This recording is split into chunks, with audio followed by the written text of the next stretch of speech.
Hello बच्चों, जय हिंद। तो क्योंकि हमारा एग्ज़ाम बहुत ज़्यादा पास आ रहा है तो हम लोग स्टार्ट करेंगे उन चैप्टर्स को स्पेशली जो इम्पोर्टेंट हैं, जहाँ से हमें ज़्यादा मार्क्स मिल सकते हैं और उनका एरिया भी कम है जिसको हमें कवर करना है। तो इस सेगमेंट में आज मैं आपको पढ़ाऊँगा कि प्रोबेबिलिटी के क्वेश्चंस जो हैं, प्रोबेबिलिटी आपको मैं बताऊँ कि प्रोबेबिलिटी आपको 8 मार्क्स की मिलने वाली है सिर्फ एक चैप्टर से। बड़े क्वेश्चंस बनेंगे, छोटे बनेंगे, 1 नंबर के क्वेश्चन बनेंगे, 2 नंबर के, सारे कुछ बनने वाले हैं। और यहाँ से एक केस स्टडी, सबसे पहले तो आप ये समझ लीजिए कि एक केस स्टडी यहाँ से बनेगा ही बनेगा।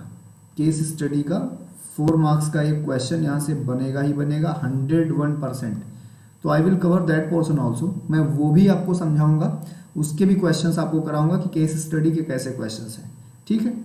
और छोटे क्वेश्चंस भी बनेंगे। तो इसलिए आज हम प्रोबेबिलिटी स्टार्ट करेंगे और इनके उन क्वेश्चंस पर फोकस करेंगे जो इस बार आ सकते हैं।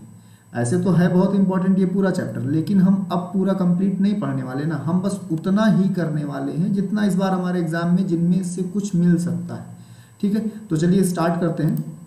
देखिए क्वेश्चन नंबर 1 आप देखिए, समझिए इस बात को।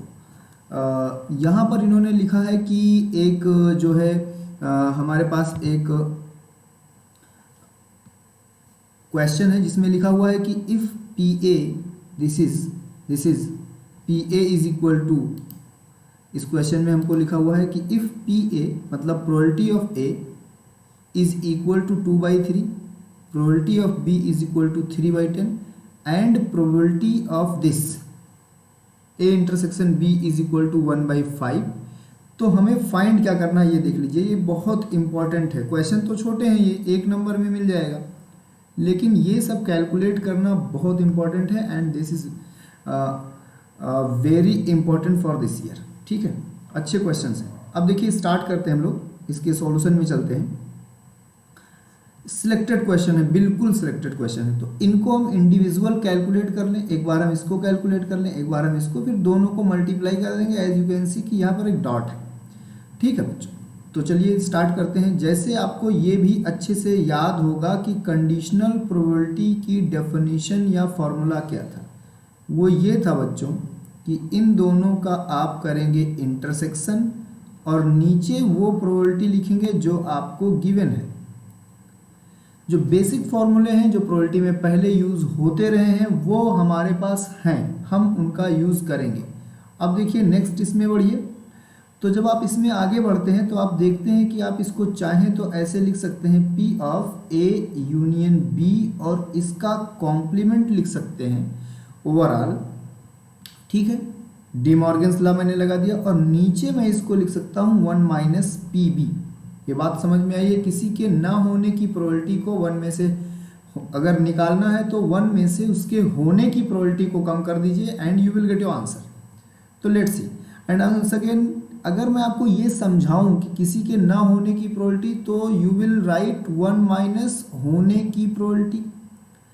And now we are going to use the values. Let's see कि प्रोबेबिलिटी होने की 3/10 है, तो when you will put 3/10 at the place of this, तो what we will get, let's see. उससे पहले हम इसको समझ लें कि ये क्या हो सकता है। तो बच्चों अगर आप उसको ध्यान से देखोगे तो वो एक फॉर्मूला लिखा हुआ है बड़ा सा, probability of A plus probability of B plus minus probability of A intersection B and this is upon, जो नीचे लिखा है बच्चों उसको लिख दो, दिस इज 7/10। अब सॉल्व कर लेते हैं ऊपर।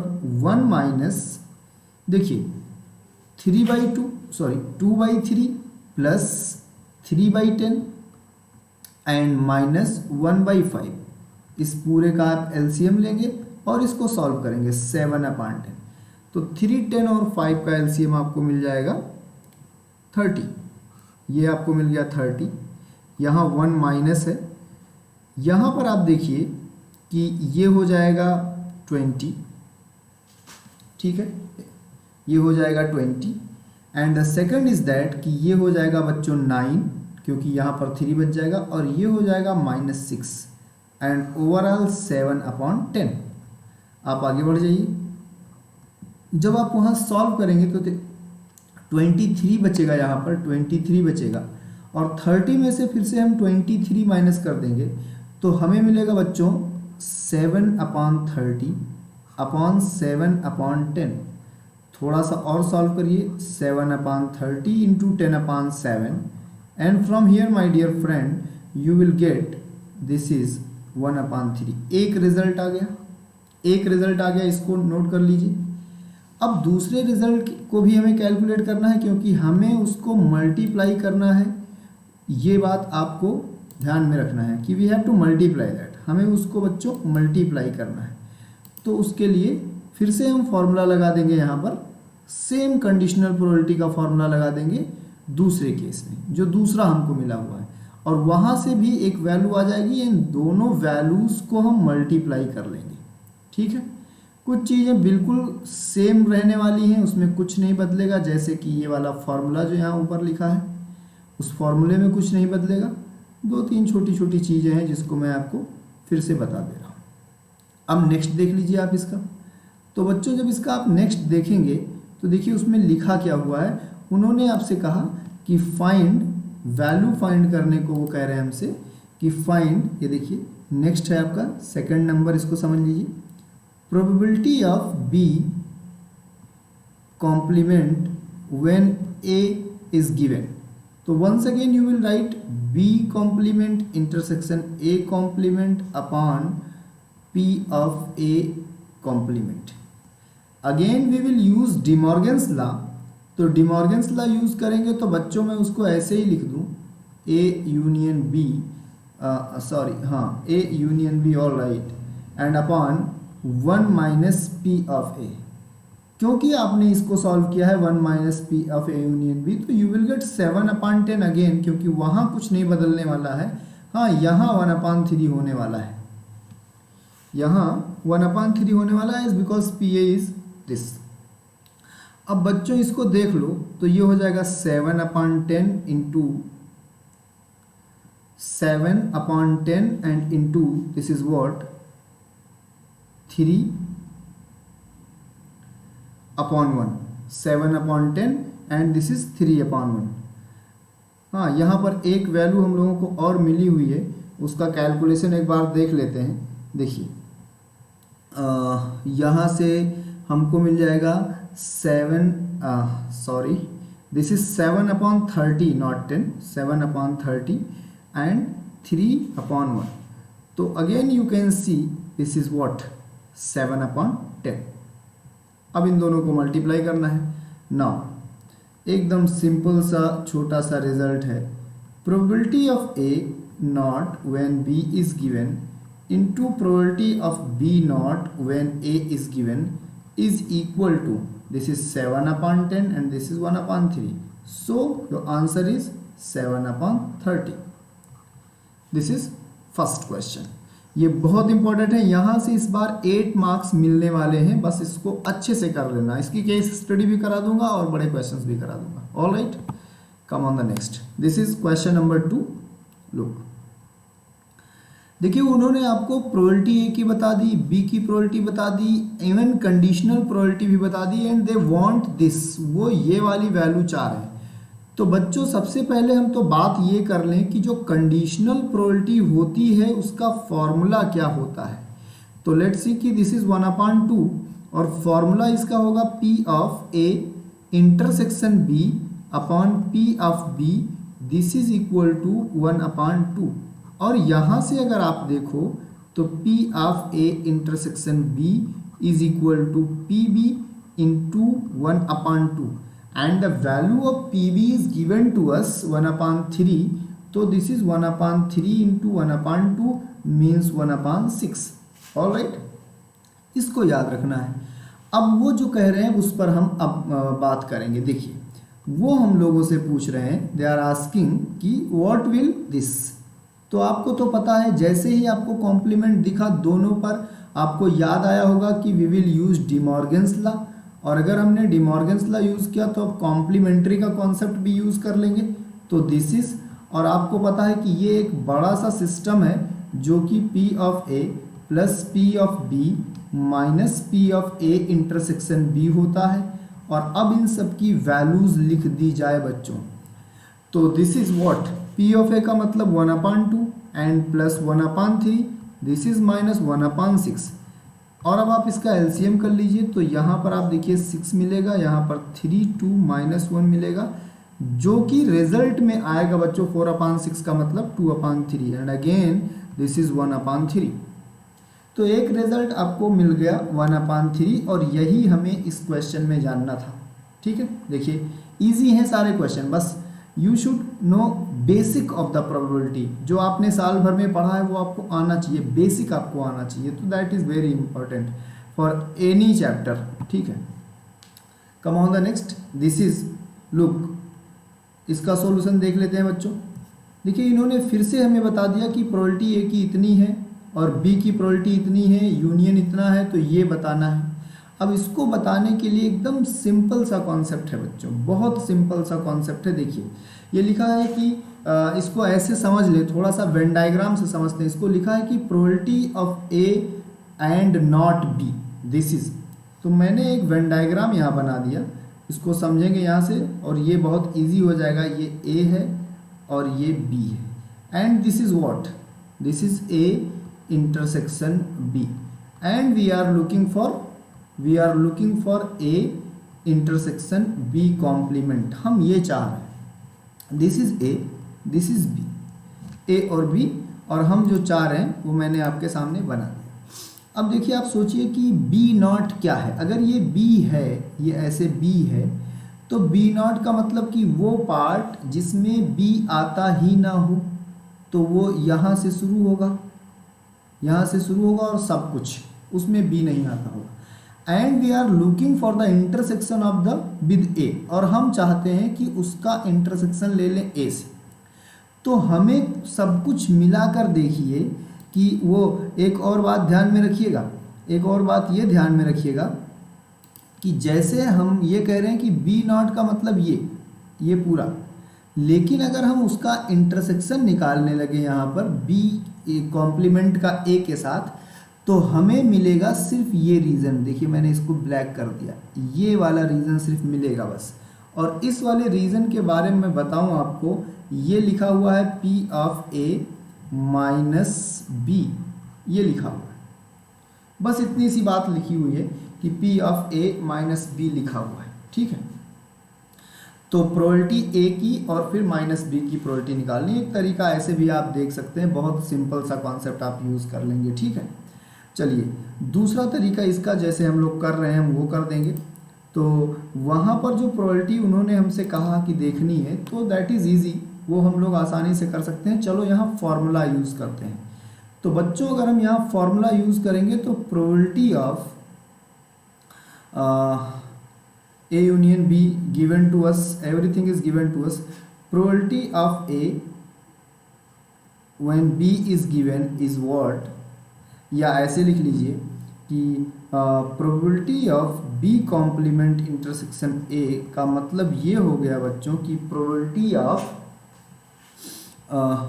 B complement when A is given and this is into P of A, बस इतनी सी बात हो गई।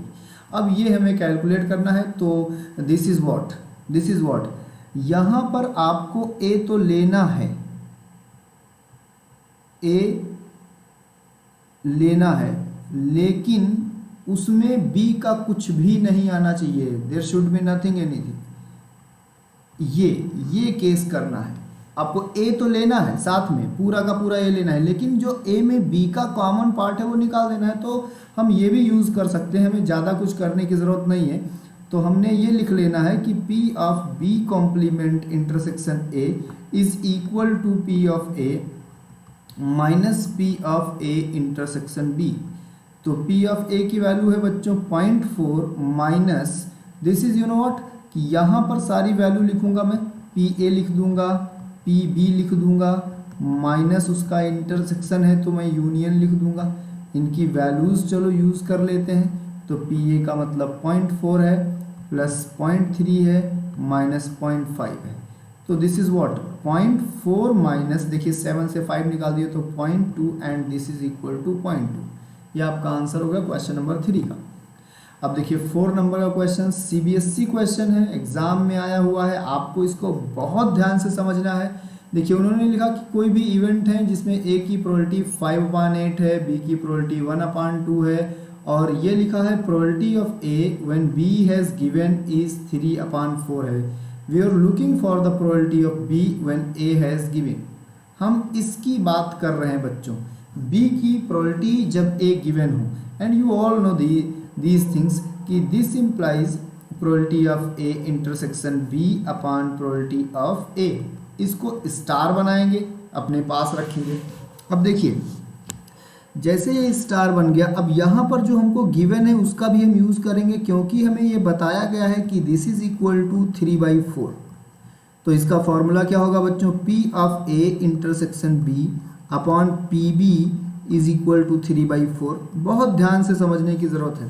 अब मैं कहूँ कि 3/4 को आप PB से मल्टीप्लाई कर दीजिए तो आप कहोगे कोई दिक्कत की बात नहीं है। And again this is what, this is 3/4 into PB, and you know that PB is 1/2। तो दिस इज व्हाट 3/8। इसको आप याद रख लीजिए कि P of A intersection B 3/8 आ गया है।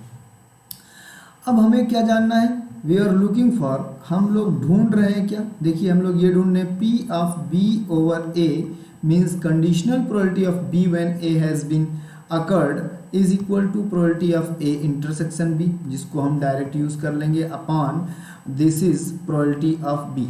तो यहाँ देख लेंगे बच्चों कि A इंटरसेक्शन B की प्रोबेबिलिटी 3/8 हो गई है और B की प्रोबेबिलिटी 1/2 है। तो you can solve this like that. तो यहाँ से बच्चों 3/4 आपका आंसर आएगा, क्योंकि ये इससे कैंसिल हो जाएगा। Come on the next question, this is, इन सबको नोट करते रहेंगे, समझते रहेंगे। अब देखिए एकदम अच्छा सा क्वेश्चन आपको मिला है यहाँ पर, एक बढ़िया क्वेश्चन है, सीबीएसई का है, 2022 में आया है। Pair of dice is thrown and sum of the number appearing on the dice is observe to be 7।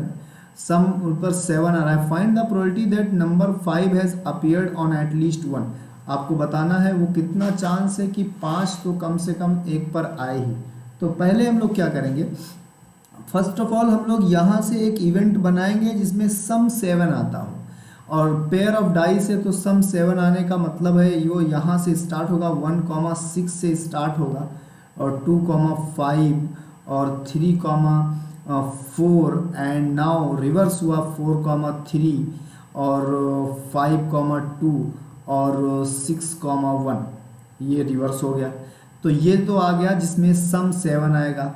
अब करें कि find the probability number 5 has appeared on at least 1। अब हमें ऐसे एलिमेंटों को इकट्ठा करना है जिनमें 5 आता हो। इसको आप कह लीजिए गिवन है कि ये सम 7 है, कह लीजिए इसको ही कह लीजिए 5 has appeared on at least 1 die.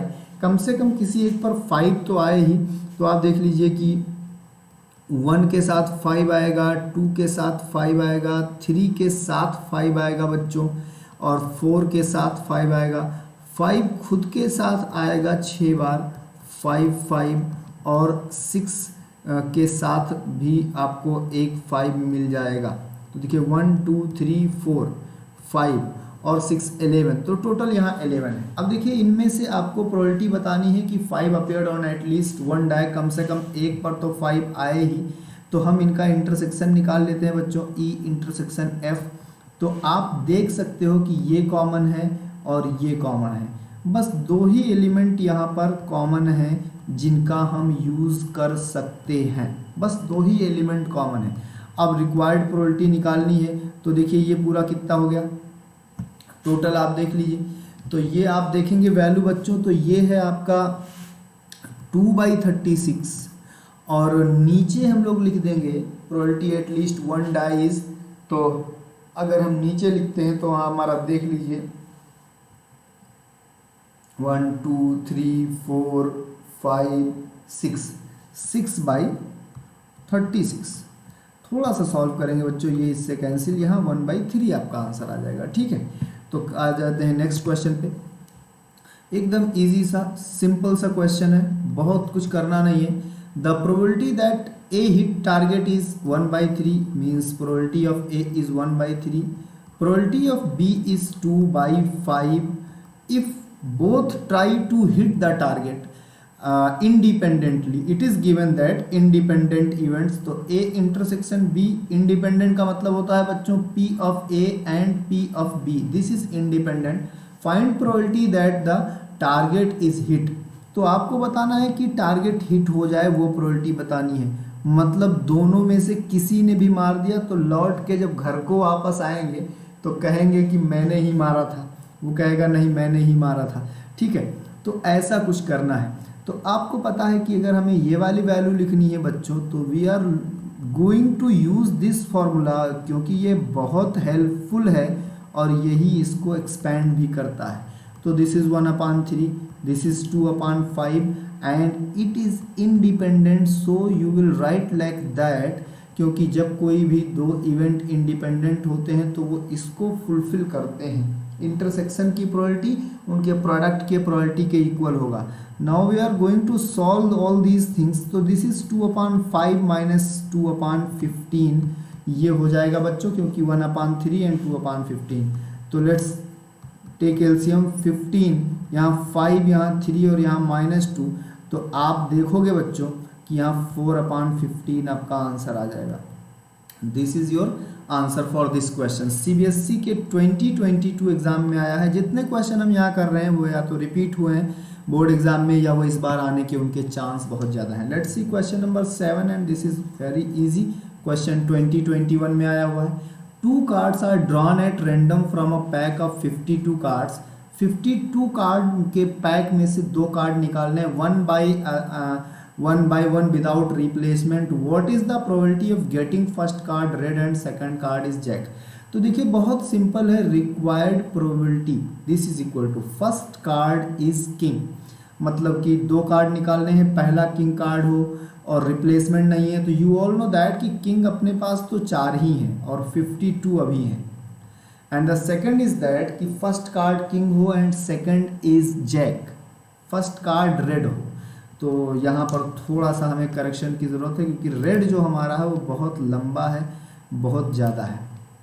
देखिए तो यहाँ पर जो हम आपको बताना चाह रहे हैं वो ये है कि फर्स्ट कार्ड अगर हम लोग निकालते हैं रिक्वायर्ड प्रोबेबिलिटी और 52 drawn at random from a pack of 52 card 1 by 1 without replacement, first card is red. तो रेड हमारे पास टोटल 26 हैं बच्चा, 26 रेड कार्ड हैं और उसमें से 52 में से कोई भी एक आ सकता है। और सेकंड कार्ड जैक हैं, जैक तो पूरे में बस 4 ही हैं, लेकिन एक कम हो जाएंगे यहाँ पर। अब सिंप्लीफाई कर लीजिए आप, तो जब आप इसको सिंप्लीफाई करते हैं तो ये देखिए कितनी वैल्यू देता है आपको। सिंप्लीफाई करने पे 1/2 आएगा, ये इससे कैंसिल हो जाएगा और ये आ जाएगा 2/51। This is question number 7। अब देखिए क्वेश्चन नंबर 8 देख लेते हैं बच्चों, इसी सीक्वेंस में 8 देख लेते हैं। देखिए लिखा है 3 डिस्टिंक्ट नंबर आर, ये एक्स्ट्रा हो गया है, ये जो आर है इसको डिलीट कर दीजिए। 3 distinct number are chosen random from the first 50 natural number. पहले 50 नेचुरल नंबर में से 3 रैंडम कोई भी नंबर ले लेने हैं। The probability that all the 3 numbers are divisible by both. अब इसमें आपको एक बात याद रखना है कि कोई भी नंबर 3 से डिविजिबल होगा, any number is divisible by 3, any number will divisible by 3, वो 3 से डिविजिबल होगा इफ क्या हो जाए, it is divisible by 6, it is divisible by, अगर वो 6 से डिविजिबल है तो divisible by 6, number will divisible by 3 and 2। यहाँ पर एक बात और छूट गई है, वो भी लिखूंगा and 2 if it is divisible by 6। तो 6 से डिवाइड होने वाले नंबर हैं, आप देख लीजिए कि फर्स्ट 50 नेचुरल नंबर हैं जिनको 6 से डिवाइड करना है, तो 6 से डिवाइड होने वाले, तो वो 6 खुद है, वो 12 है, वो 18 है, वो 24 है, और ऐसे ऐसे 60 तो जाएंगे नहीं, 54 तक जाएंगे, ठीक है, क्योंकि 60 तक तो हम जा ही नहीं सकते। पहले 50, first 50 natural number, find the probability that all the 3 natural number. पहले 50 में से इतने नंबर ऐसे हैं जो 6 से डिवाइड हो जाएंगे। अब देखिए आपको जो प्रोबेबिलिटी लिखनी है तो रिक्वायर्ड प्रोबेबिलिटी में सबसे पहले देख लीजिए कि पॉसिबिलिटीज़ कितनी है। टोटल आपके पास 50 है, तो 50 में से 3 ही बच्चा तो लेना है, 50 में से 3 ही, तो choose and random from first 3 ही तो लेना है। और जो पॉसिबल है वो देख लीजिए आपको इस तरीके से 8 मिलेंगे, 8 नंबर ऐसे मिलेंगे, तो वो हो जाएगा बच्चों 8C3। इसी को आप सॉल्व कर लेना, आपका आंसर हो जाएगा। ठीक है, अब इस प्रोबेबिलिटी में और बहुत है, अभी हम बड़े क्वेश्चंस करेंगे, केस स्टडी करेंगे। ठीक है, तो आप इसको कंप्लीट करें, फिर मिलता हूं मैं आपको नेक्स्ट लेक्चर में। ऑलराइट, ओके, जय हिंद, थैंक यू।